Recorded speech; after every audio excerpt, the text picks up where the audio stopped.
They don't talk about it in magazines. Your doctor probably never brought it up. And when you try to look it up online, you're met with either silence or shame. But here's the truth. Even after 60, you still feel it. The urge, the curiosity, the quiet need for connection with your own body. And then, almost instantly, you feel the guilt. Should I still be doing this? Is it harming my prostate? Will it make me weak? Or worse, what if it means something's wrong with me? You're not alone in asking these questions. In fact, millions of men your age feel the same confusion, silently wondering if they've crossed some invisible line into shame. We grew up in a world that told boys to hide their urges, and older men to ignore them. But your body hasn't stopped needing care. Your mind hasn't stopped needing peace, and your heart hasn't stopped needing truth. So what if? What if everything you've been taught about masturbation after 60 is not only outdated, but actually harming your health? Let's start by meeting someone who asked those same questions and found answers that changed his life. Hi, I'm Dr. Sarah Kline.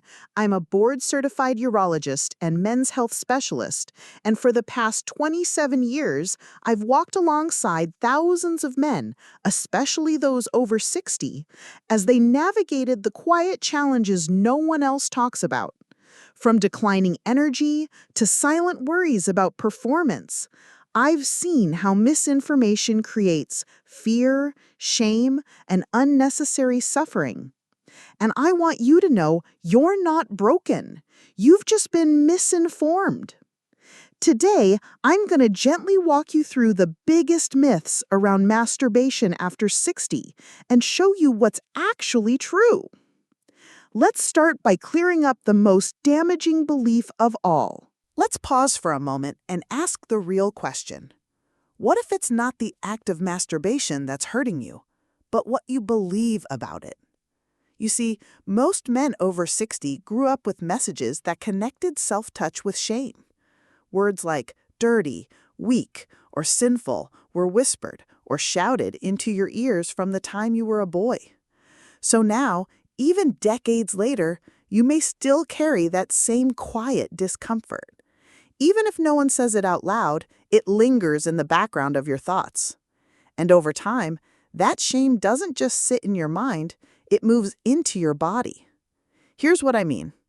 When you feel guilt or embarrassment every time you experience desire, your brain starts releasing higher levels of a hormone called cortisol, the body's primary stress chemical. And guess what cortisol does? It reduces your testosterone. It slows your blood flow. It steals your energy. And it chips away at your performance even when you're not touching yourself at all. So the issue isn't the action, it's the emotional weight attached to it. You've been taught to feel bad for feeling human. Let me introduce you to someone I worked with a few years ago. His name is Frank. Frank was 69, recently retired, and feeling lost. He came to me not because of pain, but because of confusion. He still had urges, but every time he acted on them, he felt drained afterward, physically and emotionally. He was convinced masturbation was the cause. But after we talked, I discovered something important. Frank wasn't harming himself by touching his body. He was harming himself by hating that he still wanted to. His shame was elevating his stress. His stress was lowering his testosterone. And his low testosterone was robbing him of vitality, clarity, and strength. So we reframed everything. We didn't say, stop masturbating. We said, let's do it smarter. I introduced Frank to what I call smart self-touch. It's not about guilt, habit, or hiding. It's about honoring your body's needs with purpose, presence, and awareness. Smart self-touch means no more rushing, no more using it to avoid loneliness, no more letting screens define your experience. Instead, it's a mindful moment, just like taking a walk, stretching, or deep breathing. It's a way to lower stress, improve sleep, and reconnect with your own masculinity in a calm, respectful way. Frank practiced this a couple of times a week. No shame, no urgency, just presence. And what happened?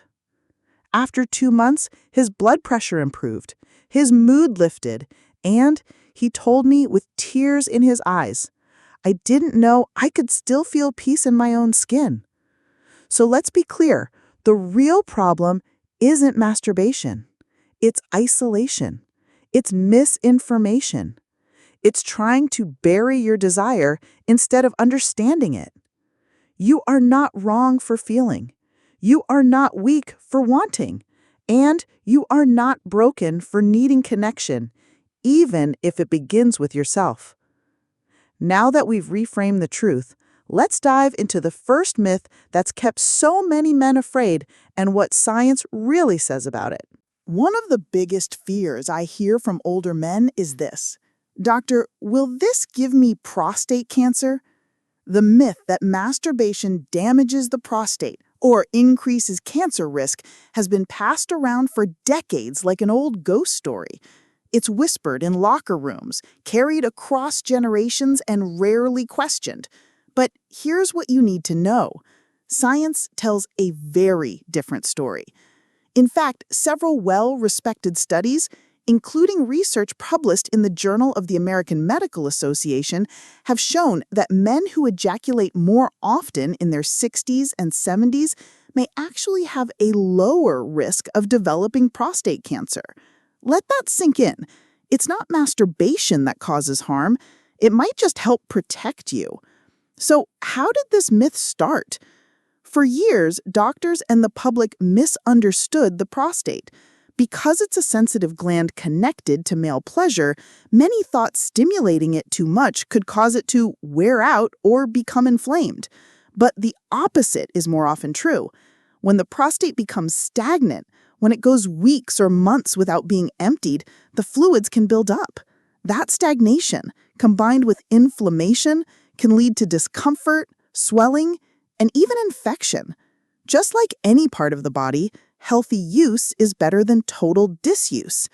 But facts alone aren't always enough to change a lifetime of fear. Let me tell you about Frank. Yes, the same Frank we met earlier. His journey really began here, with this exact myth. Frank was 67 when he came into my clinic, red-faced and nervous. He sat across from me and said quietly, I haven't touched myself in over 10 years. When I asked why, he replied, I'm scared. My uncle died of prostate cancer, and my pastor once said it was from abusing himself. That sentence haunted Frank for most of his adult life. As a young man, he'd been caught in the act and harshly shamed. That emotional trauma stuck with him even after retirement. He believed any sexual behavior, especially alone, was dangerous, even immoral. And he blamed his occasional pelvic pain and discomfort on the few times he slipped. When I gently asked about his lifestyle, I found other things. Frank sat for most of the day. He drank very little water. He rarely stretched or moved his hips, and his stress levels constantly high. I told Frank something that changed everything for him. Your prostate isn't angry because of touch. It's struggling from neglect. Together, we reviewed the research. I explained that moderate ejaculation, around 2 to 4 times per week, can help keep the prostate healthy by reducing fluid buildup and supporting circulation. It's not about frequency alone, but the intention and relaxation that comes with it. I walked him through how shame and emotional stress trigger inflammation throughout the body, including in the prostate. When cortisol levels stay high, blood flow decreases, and when blood flow drops, healing slows. Frank's eyes filled with tears. You mean I've been hurting myself by avoiding it? I nodded. And then we made a plan. Frank started with gentle movement, short walks, hip stretches, deep breathing before bed. We created a hydration schedule to keep his system clean. And most importantly, we created a respectful self-touch routine, free from screens, free from guilt, and done only when he felt relaxed and emotionally grounded. Within 6 weeks, his pelvic tension reduced, his sleep improved, he smiled more. At his follow-up, he said, "I never thought I'd feel proud of something I used to hate myself for." That's the power of truth. So let's rewrite this myth for every man watching. Masturbation does not cause prostate cancer. In fact, a healthy pattern of ejaculation, especially when done mindfully, may support your body's natural detox process. The real enemy is not your hand. It's the fear inside your head. If you carry guilt every time you feel pleasure, your body enters stress mode. And that constant fight or flight state is what hurts your health, not the act itself. Your prostate is not a ticking bomb. It's a gland that needs circulation, hydration, and balance. And the good news? It's never too late to give it the care it deserves. Now that we've cleared up this dangerous myth, let's move on to another belief that keeps so many men in the dark. The idea that masturbation makes you tired, weak, or less masculine. Because this next one may be stealing more from you than you realize. Real men don't do that. It's something you grow out of. It drains your energy, makes you tired, and weakens your drive. These are the messages many older men grew up hearing, not just once, but again and again, until they started to believe it. Over time, this belief doesn't just affect your confidence, it affects how you see yourself as a man. Your strength, your worth, your vitality all become tied to an old myth that simply isn't true. Let me introduce you to James. James was 72 when he came to see me, a proud, soft-spoken retired firefighter with a handshake that still had some weight behind it. But behind that firm grip was a quiet sadness. He hadn't been intimate, not with a partner, not with himself, in over 12 years. When I asked why, he hesitated, then said, "Because I don't want to be that guy, the old man who's still doing that. It feels weak, like I'm losing my edge every time." James believed, deeply, that masturbation would make him soft, not just physically, but emotionally. He had convinced himself that pleasure belonged to the young, that desire was something a real man learns to ignore, and that the moment he gave in, he'd start losing strength, focus, even his purpose. This belief isn't rare. Many men associate sexual release with loss, a leaking of energy, testosterone, or masculinity. And yes, right after ejaculation, the body may go into a temporary rest state, especially if it's late at night or you're already tired. But here's the truth, backed by science. Intentional, balanced self-pleasure, done with awareness and care, doesn't drain masculinity, it strengthens it. Let me explain. Testosterone isn't a one-time fuel tank. It rises and falls in cycles affected by stress, sleep, diet, movement, and yes, sexual rhythm. When you engage in healthy, mindful release, you can actually support your body's hormonal balance. Studies have shown that moderate sexual activity, solo or with a partner, may increase testosterone levels over time. It can also help regulate cortisol, your main stress hormone, which is often responsible for that tired and wired feeling many older men experience. James was shocked when I told him this. "You mean I've been avoiding something that might have helped me feel stronger?" I nodded. We talked about how self-pleasure could be part of a larger framework, a way to connect with your body, your breath, and your energy in a meaningful way. Not chasing a quick fix, not using it as a distraction, but using it as a tool, a reset. I introduced James to a very simple evening routine. A warm shower, light stretching, deep, slow breathing, and a 10-minute moment of self-touch. No screens, no rush, no shame. It wasn't about lust. It was about presence, letting his body release what it held so he could sleep better, feel calmer, and carry less tension the next day. Within 4 weeks, James reported sleeping through the night, something he hadn't done in years. His mood improved. He began walking more, eating better, and even told me he'd started talking to an old friend from church, someone he'd avoided out of fear of being too old for romance. His voice cracked when he said, "I thought this part of me was gone. Turns out I just stopped listening." You see, when men are told that pleasure weakens them, they start fearing their own biology. And when you fear something, you shut it down.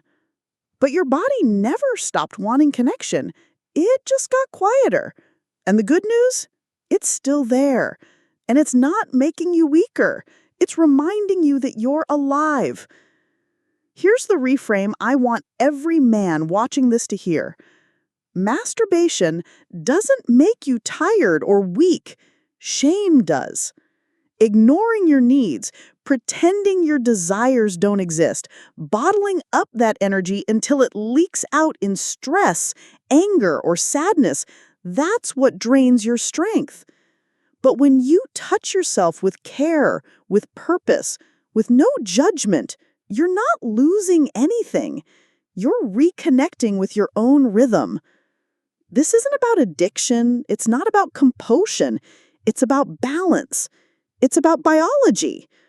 You're not too old.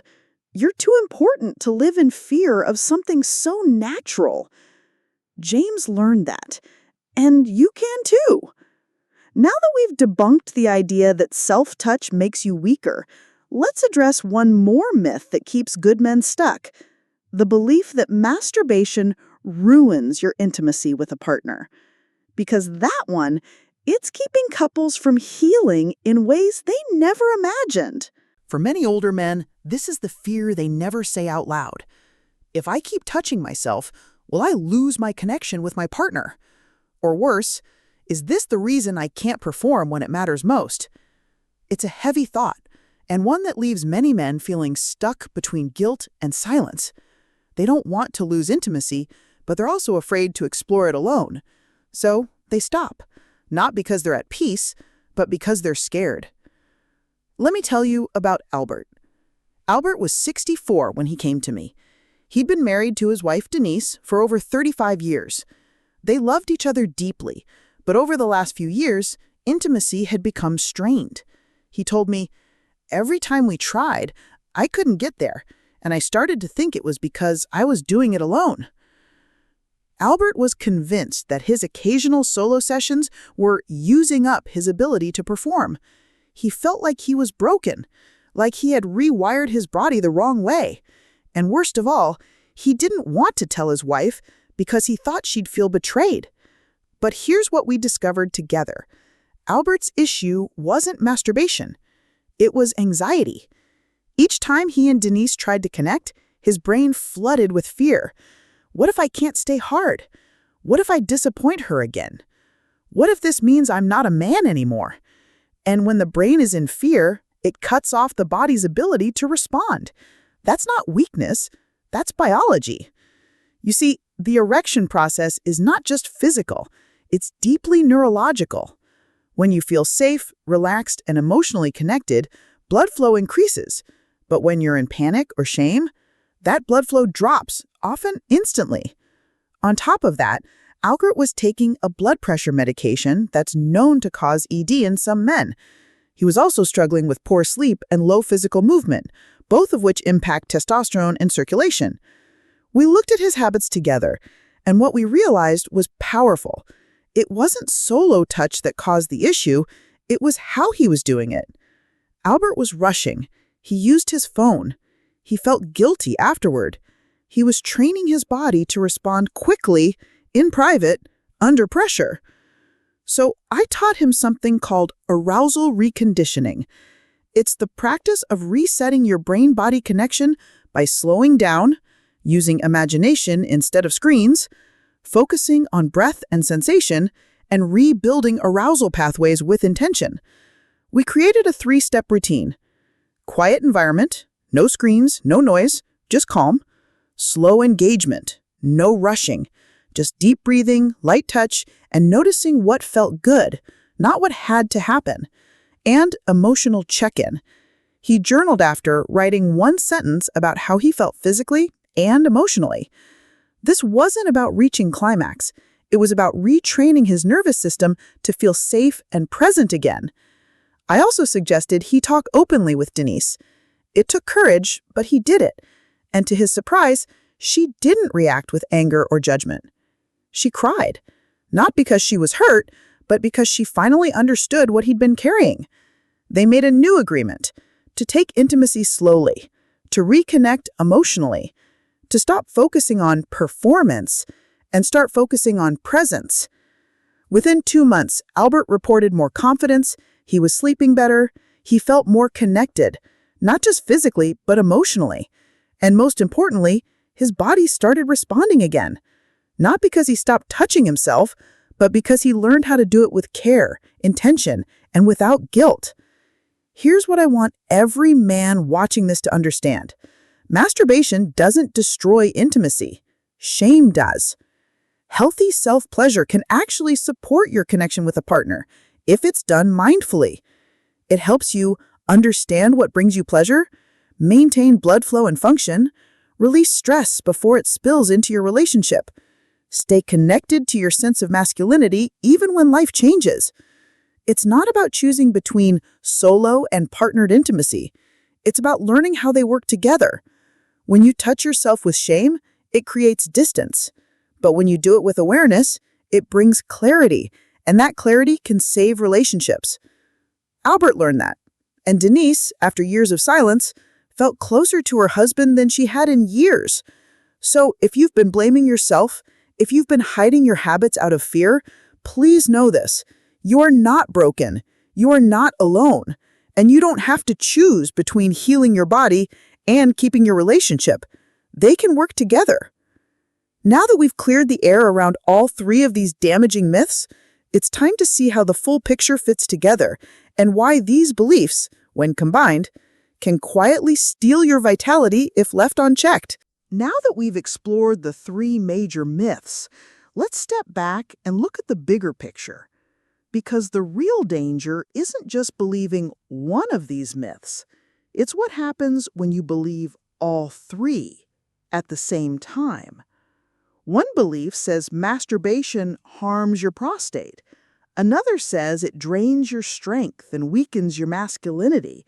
And the third says it destroys intimacy with your partner. When these beliefs combine, they create a powerful and dangerous emotional cycle. You feel desire and instantly feel guilt. You touch yourself and worry you're causing damage. You stop but feel empty, disconnected, and frustrated. You try again but can't perform. And that failure confirms all your worst fears. This loop doesn't just steal your peace, it steals your biology. Let's break it down. Pause. When you carry shame, you suppress hormones.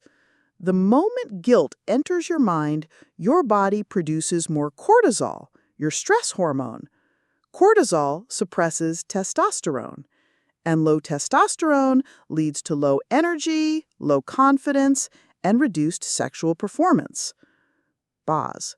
When you suppress desire, you create stress. Desire isn't just physical, it's chemical. It's your body's way of asking for connection, expression, and relief. Ignoring it, bottling it up, or feeling ashamed of it creates mental and emotional tension, which builds over time and spills out in other ways: anger, sadness, numbness. And when you fear your own body, it forgets how to perform. Erections, arousal, and sexual connection are nervous system events. They require calm, safety, and trust. But when fear takes over, the nervous system shuts those functions down, not out of punishment, but out of protection. So the cycle continues, and for many men, it lasts for years. Let me tell you about someone who lived in that cycle and broke free. His name is Charles. Charles was 71, a former military officer, and deeply private. He'd heard about my clinic through a friend, but almost didn't come in. He said, "I thought I was the only one who felt this way." Charles believed all three myths. He had completely cut himself off from solo intimacy because he thought it was hurting his prostate. He felt physically weaker and blamed masturbation from years earlier. And he hadn't touched his wife in over 6 months because he thought he was ruined. He wasn't. He was just stuck in the loop. When we talked, Charles started to open up. For the first time, he admitted he missed feeling connected to himself. He missed feeling desire, not just sexually, but for life. We worked on all three areas, slowly and respectfully. First, we addressed the science behind prostate health. Then we reframed his understanding of testosterone and energy. Finally, we introduced mindful solo touch, not for stimulation, but for healing. We called it reconnection time. 10 minutes every other night. No pressure, no screens, no goal. Just breath, presence, and noticing what felt safe again. Within weeks, something shifted. Charles started journaling. He took short walks in the morning. He even invited his wife to sit with him in silence, just holding hands, something they hadn't done in years. And one day, during a follow-up, he said, "I don't feel broken anymore. I feel alive." You see, when these myths are shattered together, something beautiful happens. Shame gets replaced with understanding, fear gets replaced with curiosity, and confusion gets replaced with peace. This is the synergy of truth, science, and emotional healing. It's not about picking one piece of the puzzle. It's about seeing how they fit together. Because your body was never your enemy. Your desire was never your weakness. And your age was never the problem. The real issue was the beliefs that kept you from trusting yourself. Now, imagine this. What if you could carry this new understanding into every part of your day? What if you could move through life without fear of your own urges? What if you felt clear, calm, and in control, even when challenges come? That's what happens when these myths are replaced with truth. Not overnight, but over time. And you don't have to do it alone. Thousands of men, just like Charles, Frank, James, and Albert, have started this path. It's not about going backwards. It's about moving forward with clarity, strength, and dignity. And now that you've seen how these myths work together, let's take a moment to talk about the most common mistakes men still make even after learning the truth. Because sometimes knowing is not enough. It's what we do with the truth that creates change. Even after learning the truth, many men still feel stuck. Not because they're weak, not because they're broken, but because they've developed habits, often unconscious, that work against their healing. If this sounds familiar, you're not alone. The goal isn't perfection, it's awareness. Because once you can see the patterns, you can start to change them. Let's walk through the 5 biggest mistakes I see senior men make when it comes to masturbation and self-intimacy, and how to gently shift each one. Digital bullet point. Mistake number 1, using masturbation to avoid loneliness instead of processing it. Loneliness is a quiet ache that many older men carry. The house feels empty, the kids are grown, the nights are long. And in that silence, self-pleasure can feel like a moment of relief, a way to feel something, anything. But here's the thing. Masturbation isn't a cure for loneliness. It's a short pause, a distraction. When it becomes the only way we cope, it keeps us from addressing what's really missing: connection, meaning, touch, conversation. One of my patients, Carl, 68, told me he would touch himself almost every night, not out of desire, but just to escape the emptiness. When we replace that habit with a phone call to an old friend, journaling, or even just stepping outside for fresh air first, things started to change. Carl didn't stop masturbating. He just stopped using it as a bandage, and that small shift helped him feel more in control. Digital bullet point. Mistake number 2, relying on screens rather than physical sensation. Many men, especially those living alone, use adult videos as their only source of arousal. It feels easy, convenient, and familiar. But over time, this rewires the brain. Instead of responding to real touch, your body starts depending on visual triggers.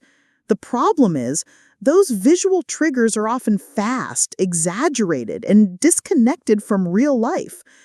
James, who we met earlier, realized that after years of using videos, he couldn't respond during intimacy without a screen.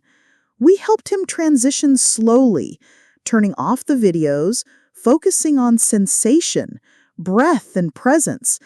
And with time, his body remembered. That's the key. Your body knows how to respond if you give it a chance. Digital bullet point. Mistake number 3, going too often or in isolation without emotional awareness. There's no perfect number for how often a man should masturbate, but frequency isn't the only issue. It's why and how you do it that matters most. Some men use it like a reflex, every time they're stressed, bored, or restless. And when this becomes a cycle, it disconnects you from intention and makes the experience feel automatic and empty. Albert, who we spoke about earlier, used to say, "I don't even think, I just do it, then feel worse after." We introduced a 3-step reset. Pause before starting. Ask, what am I really needing right now? And if the answer was comfort or stress relief, he chose to stretch, breathe, or go for a short walk first. This didn't stop him from touching himself. It made the experience mindful, not mindless. And that changed everything. Digital bullet point number 4. Carrying shame from childhood or religion. Many men over 60 were raised in environments where masturbation was treated as sinful or shameful. Even today, that inner voice still whispers, "This is wrong. This is dirty. You're not supposed to do this." That voice doesn't just speak in words, it speaks through tension, guilt, and hesitation. Frank, our friend from earlier, carried decades of religious shame. He thought every urge was a test, and every time he gave in, he felt like he failed. We worked together to rewrite that narrative, that self-touch can be sacred, respectful, and healing.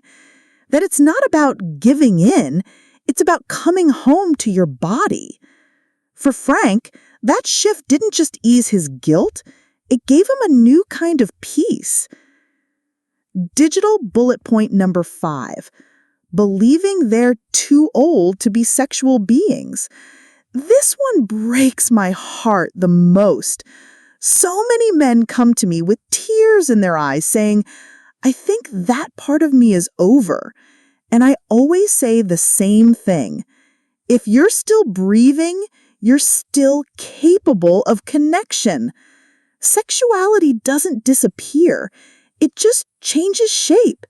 It becomes more emotional, more subtle, more spiritual, but it never stops being yours. One of my patients, Leonard, 75, hadn't felt sexual in years. He believed it was just what happens with age. But after improving his sleep, adjusting his medication, and learning how to reconnect with himself, that spark slowly returned. It wasn't about performance, it was about presence. So if you've seen yourself in any of these 5 mistakes, please hear this.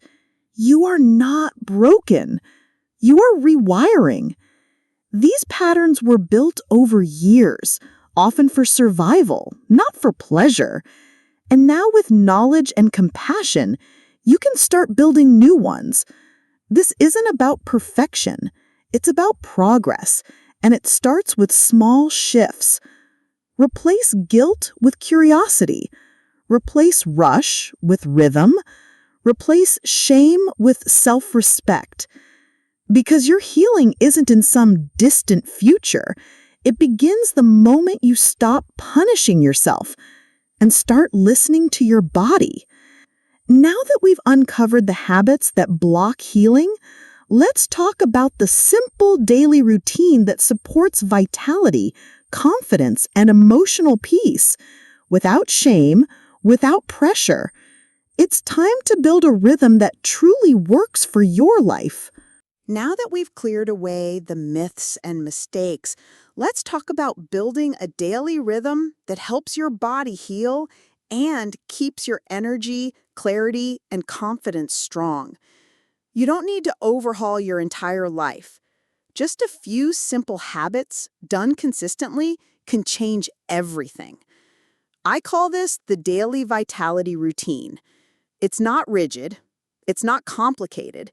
It's just a kind, steady rhythm made for men over 60 who want to feel more alive in their body again. Let's walk through it, step by step. Morning. Wake up your body, not just your eyes. The first 10 minutes of your morning set the tone for your entire day. Start with something gentle. No screens, no rush. Here's what I recommend. Light stretching, 2 to 3 minutes. Just reach for the sky. Twist side to side. Touch your toes slowly. You're not trying to become flexible. You're just waking up your circulation. Hydration with magnesium. 1 glass. Add a pinch of magnesium citrate to a glass of water. It helps your muscles, digestion, and blood flow, and supports better sleep later on. 3-minute breath routine. Sit in a chair, close your eyes, and take 10 slow, deep breaths. Breathe in through your nose for 4 seconds, hold for 4, out for 6. This calms your nervous system and starts your day with clarity. Afternoon. Keep the engine running. Midday is when most men hit a wall. Energy dips, focus fades. But with just a couple of tweaks, you can keep your momentum strong. 10-minute walk, before or after lunch. You don't need a gym. Just walk around the block or inside your home if needed. It moves blood, lifts mood, and supports testosterone naturally. Avoid processed sugar. That donut or sweet tea might give you a quick high, but it crashes your hormones and steals your energy later. Choose nuts, fruit, or a small protein snack instead. Even 1 swap a day makes a difference. Evening. Wind down the right way. Your body needs a signal that it's safe to rest. Without it, you stay tense and wake up already tired. Here's how to end your day with care. Warm bath or washcloth compress. Run warm water over a towel, place it on your lower belly or neck, and breathe deeply. It relaxes your pelvic muscles and lowers stress. 5 minutes of body connection. This could be light self-touch, gentle massage, or just laying your hands on your chest and breathing. It tells your body you're safe, you're home. No blue light 30 minutes before bed. Turn off the phone. Read a book. Light a candle. Blue light lowers melatonin, and melatonin supports testosterone and sleep repair. Mindful masturbation framework, the heart of the routine. Now that we've covered movement, nutrition, and rest, let's talk about solo intimacy in a way that supports your vitality, not drains it. I recommend a rhythm of 1 to 2 times per week, though everyone's needs are different. This isn't about frequency, it's about intention. Here's the framework. Set the space. Quiet room, warm lighting, no phone or screen.